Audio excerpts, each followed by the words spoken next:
Hello everyone, and I'm Autobot Sonic the Telltale Gamer, bringing latest in Telltale games, Transformers, and more. So, I've got to say, I've been really enjoying making all these Transformers Cyberverse reviews again for Season 2, so I know they haven't been doing, like, amazing, considering that the show is over now, but for the few of you who have been watching them so far these past few weeks, thank you so much for watching them. Still, it means a lot to me. Anyway, for today's review, we're going to be looking at Transformers Cyberverse Season 2, Episode 14, Party Down, and this is like what I like to call the start of the Road to Cybertron arc in Transformers Cyberverse, which I think is going to be the remainder of Season 2, except for maybe like the last episode. So this is like the start of the unofficially called the Road to Cybertron arc, as I call it. And while it is a filler episode, I gotta say, it's honestly a mostly entertaining episode. It's honestly better than Escape from Earth and I Am the Allspark, which I really was happy to see. And I'm interested to see, like, if this is how most of the episodes are going to go in the Road to Cybertron arc, they're going to be mostly filler like this. It'll be interesting to see each episode focus on a certain group of Autobots and further establish their characters more. And with this one, it focuses more on Optimus, which is really cool considering, aside from Season 1, where we barely got to see Optimus except through flashback episodes, and then a little bit earlier on this season, this is our first really Optimus-centered episode throughout the entire series, and not gonna lie, it's a really good impression for a first truly Optimus-centered episode. So we're gonna go ahead and see everything this episode did right and what it did wrong. So this episode starts off with Optimus essentially making a captain's log to himself on board the Ark as it begins its journey from Earth to Cybertron.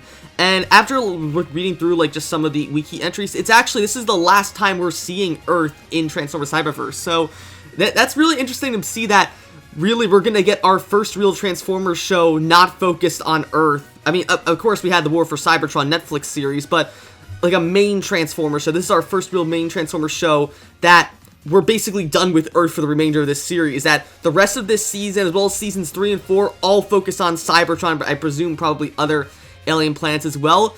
It's going to be really interesting to see how Season 1 was all about Bumblebee and Windblade on Earth, looking for Bumblebee's memories.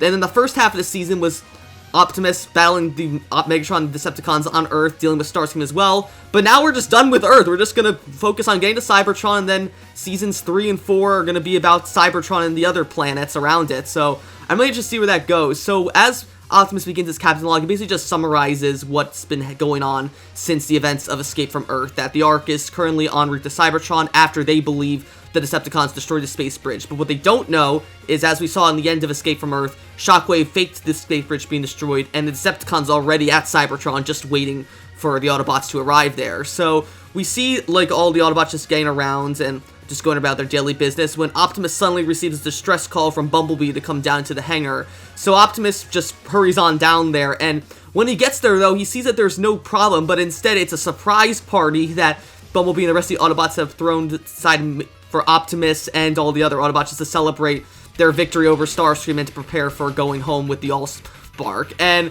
honestly, I'm really interested in have Optimus make his spotlight episode be about him not wanting to go to a party, because this immediately reminds me of Transformers Prime, because there's a saying that Bulkhead constantly said throughout most of, I believe it was either late Season 1 or early Season 2 of Transformers Prime, where he says that Optimus never parties, and basically something like that he was always super serious and stuff like that. And so, Cyberverse Optimus has been pretty serious for the most part, but he's also been, like, understanding to a degree, not to the vast seriousness that Prime Optimus and even IDW Optimus were like.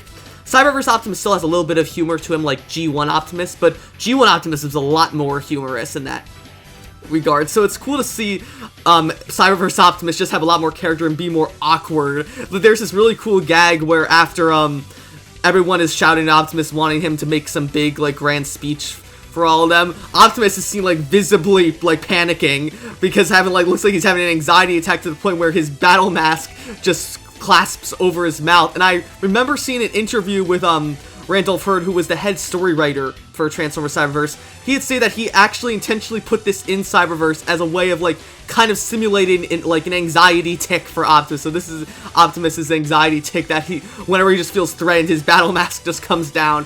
And honestly, it's both really sad and really cute at the same time, and I love that. Eventually, though, Optimus finally gets the courage to actually make a speech, but you can clearly tell that Optimus is having a horrible time when making a speech, because he's so used to giving speeches instead to be like inspiring and make like for war and stuff like that. So he kind of turns the speech into something that like he's like ordering all the Autobots to have a good time at the party, and it just comes across as really awkward, but also again really cute at the same time. And you can tell that Optimus, like just seeing Cyberverse Optimus actually be like flustered and embarrassed for once, it's honestly really refreshing compared to seeing Optimus in Prime and Robots in the Skies, and even the Netflix series where he's just been super serious the whole time. And I get that's Optimus's character, but it's nice to have a more human and vulnerable Optimus as well. I really appreciate that. And it's really hilarious also to see just, even, it's cringy, but in a good way. Like, it's not cringy like, oh my god, this sucks, but cringe is in like, oh, this is honestly like kind of like hilarious to watch. So all the Autobots are just like really awkward about this just as much as Optimus is, but thankfully Grimlock is able to save the party by making a much better speech instead and getting the party into full swing. So everyone's having a good time. We get to see some really funny interactions here. We see Ratchet, who's actually being like really sociable with everyone, which kind of reminds me a lot of the IDW Ratchet, who was known to, in like flashbacks, to be like a very extroverted person compared to more so other versions of Ratchet like Prime Ratchet and so on. We get a cute scenes between with Windblade and Bumblebee dancing together, one of Prowl and RC dancing together for a little bit, even Grimlock's having a grand old time just bumping into everyone in his Dinobot mode. But eventually it gets to the point where Wheeljack decides to break out some little party favors, if you want to call them that, in that he's created these bunch of like celebratory Earth badges that for all the Autobots to wear to celebrate their time on Earth, but they function as well as being powered directly by the Allspark, so that anyone who wears it basically gets a 10 times energy boost straight from the Allspark. And honestly, if you see where I'm going with where Cyberverse is going with this, you know where they're going with this, but they're gonna get to that later. So eventually Optimus, well, first Cheetor is a little bit concerned about like Wheeljack saying all is around, because he's not sure if the Allspark is just so good to go around and get mess with, considering how Starscream was messing with it throughout the entire first half of the season. Cheetor's got every right to be concerned, but Wheeljack brushes it off and just hands one to everyone, including Optimus and Cheetor, but they decide not to wear them, and everyone's like having a more good time. It honestly, like, it feels like everyone's just getting drunk off the power of the Allspark, and it's honestly reminds me a lot of this one episode of Transformers G1, where I believe it was like, I'm not sure what the reason was, but like the Decepticons were celebrating this big victory, and so the Autobots had to sneak up and get something from the Decepticon base, and they had to go past like a drunk Megatron and Starscream who have been like just drinking all night Energon that's made them like pass out, and it reminds me a lot of that, like in a lot more PG sort of way with this, obviously, because you can't have Autobots getting drunk in a Y7 show.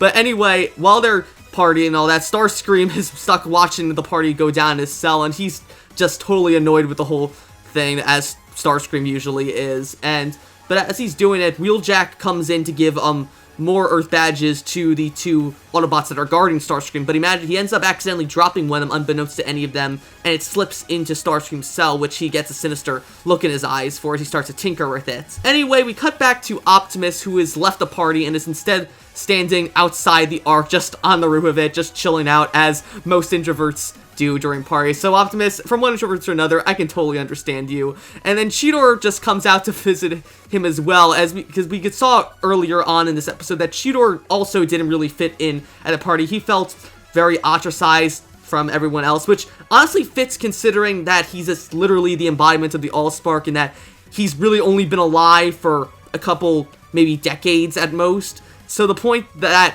this is his first time actually interacting with other Cybertronians after probably tens of even almost hundreds of years, it makes total sense as to why Cheetor's awkward around other people. So he goes out to join Optimus outside the Ark, and they actually have a really funny but also awkward conversation where they just kind of comment on how nice it is outside, but it's really short that they clearly don't like feel awkward even talking to each other, just both being introverts.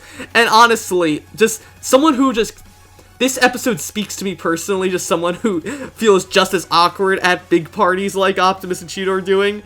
I honestly love the interactions that they do. So whoever wrote this episode, shout out to you for just nailing their personalities for all of us introverts out there. But their awkward silence isn't kept for too long, however, as suddenly Teletran X ends up flying out into him with a brand new body that he built for himself after his last one was destroyed by Shadow Striker at the end of Season 1. So Teletran X flies out to the Ark to talk to Cheetor and Optimus, specifically mostly Optimus though, as he warns him about a distress problem happening in the hangar, which Optimus is hesitant about first because he thinks it's just another ruse to get him to come back to the party, but Teletran X assures him that it's real this time, so he and Cheetor both follow him back to the hangar, where we notice that everyone has just started fighting each other in the middle of the hangar, just like going at each other, just clawing and punching at each other like it's like a bar fight or whatever. And so no one's like has any idea what's going on. We do see, however, that everyone's eyes are now red as opposed to their usual blue. Even the little earth medals that Wheeljack was giving out are all red as well. And so while they're trying to figure out what to do, Bumblebee comes out of nowhere and tries to attack Optimus, who he manages to hold back long enough for Cheetor to knock him away. And then Windblade jumps in, and then Windblade tries to attack Optimus, but then she ends up attacking Bumblebee instead. And then everyone's fighting each other. So Optimus, Optimus, Teletran X, and Cheetor end up stealing off the hangar while they try to figure out what's going on. So they head down to the hangar, to the brig where they kept Starscream, thinking that he's behind it. And sure enough, he is, as they notice that the two guards that were keeping watch on Starscream have begun fighting each other as well, and Starscream just sitting in there, like, loving how all the chaos that's unfolding. While he's doing this, though, we find out that Starscream took the Earth badge that he picked up after Wheeljack gave to the guards there, and hacked it so that the emitters would give off even more energon to all the Autobots, to the point where it becomes so much that they couldn't process it, and it would instead cause them to enter this red-eyed berserk-type state that would cause everyone to fight each other. So, honestly, this reminds me a lot of Starscream back in Season 1, specifically in Episode 7, Cube, where we had the flashback of how Bumblebee and Windblade first met, and how Starscream hacked the Cube game, wanting to cause chaos at the game and ruin it for everyone. And it just, honestly though, and while it's funny, I'm not gonna lie, it is kind of underwhelming, considering how Starscream goes from being basically a genocidal maniac to now just, oh, I'm gonna just cause havoc on the, Ark and basically do the Cybertronian equivalent of spiking everyone's drinks. I mean, you could argue that he put enough energon into those badges so that it would cause them to actually kill each other if they don't stop them. Which, if that's the case, then yeah, maybe that's good on Starscream for doing such a diabolical plan. But if he's just doing it just to cause chaos, that just seems a little bit silly in my opinion, considering all the stuff we've seen Starscream gone through at this point now. So anyway, they decided they're going to head down to where the Allspark is currently housed in an effort to shut down the emitter that the Allspark is transferring all the energon to the badges through. But while they're doing that, they have to run into several other Autobots that get in their way. The first one actually being Drift, who we haven't seen in a very, very long time. I forgot to mention this back during my review of The Visitor.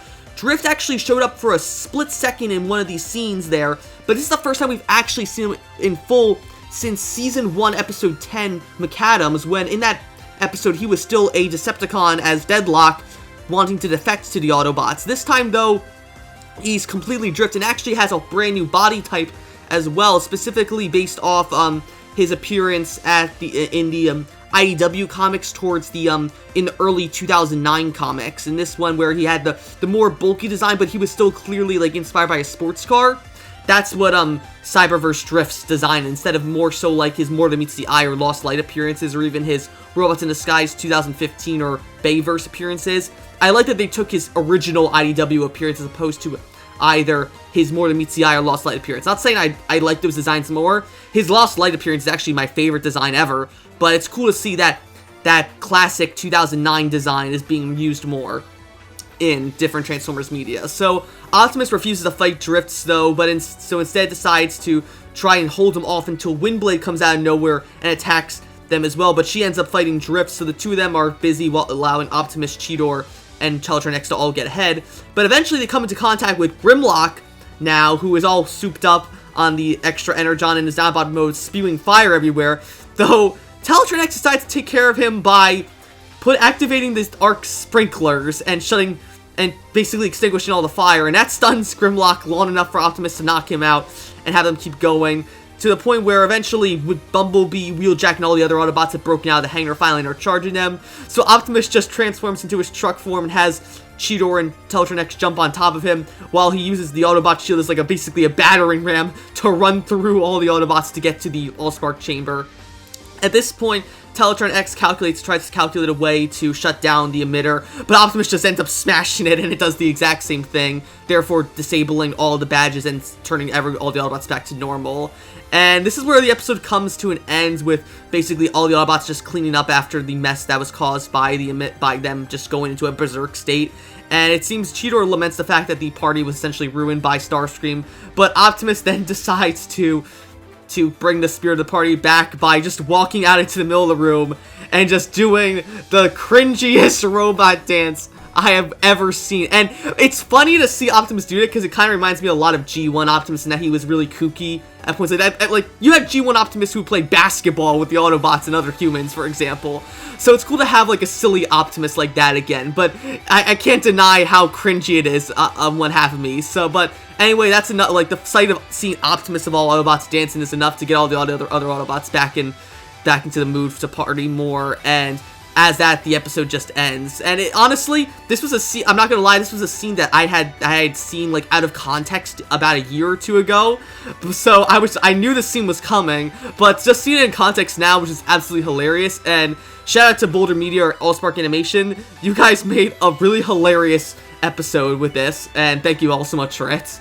And so that was my review of Transformers Cyberverse Season 2, Episode 14, Party Down. If I had to rank this episode, I would give it an 8.5 out of 10. A great, hilarious filler episode that's actually really entertaining to watch, but there were some points I had a problem with it, specifically Starscream presumably going from a genocidal maniac to just hacking basically spiking everyone's drinks and making them fight each other. But if he was trying to get them to kill each other, that's another thing. Also, the fact that Optimus, Cheetor, and Teletron X didn't know that it was the emitters clearly causing everyone to go to berserk, that just seems so obvious, and I don't understand why it'd take them to analyze the one that they got from Starscream to figure it out. I mean, they could have said that, oh, something's wrong with the emitters, what could it be? And they think, oh, maybe Starscream knows what's up with it. Then they could have done, but the fact is they didn't know what was wrong with them at all until they went to go see Starscream. So it just seems kind of weird that they didn't figure it out. But overall, honestly, it was a funny and cringy, but in a good sense of way, cringy episode, and I really enjoyed it. So that's gonna be it for this review. I'll be back soon with episode 15, Wiped Out. If you like this review, be sure to like, comment, and of course subscribe, and I will see you guys later. Take it away, Bumblebee. Bumblebee out. And I might know what our future